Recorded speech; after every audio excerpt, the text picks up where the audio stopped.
Hello everyone and welcome to my channel.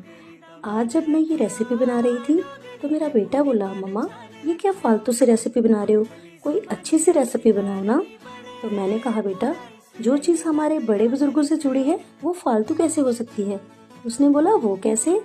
फिर मैंने उसे बताया, बेटा ये सिर्फ एक रेसिपी नहीं, ये वो प्यार और स्वाद है जो पीढ़ियों से चला आ रहा है। आप भी ये रेसिपी ज़रूर ट्राई कीजिएगा। ये इतने क्रंची होते हैं कि बच्चों को बहुत ज़्यादा पसंद आएंगे।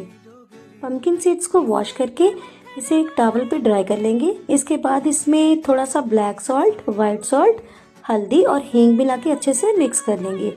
फिर एक पैन में लेंगे थोड़ा सा मस्टर्ड ऑयल और इन्हें तब तक फ्राई करेंगे जब तक ये अच्छे से क्रिस्पी ना हो जाएं।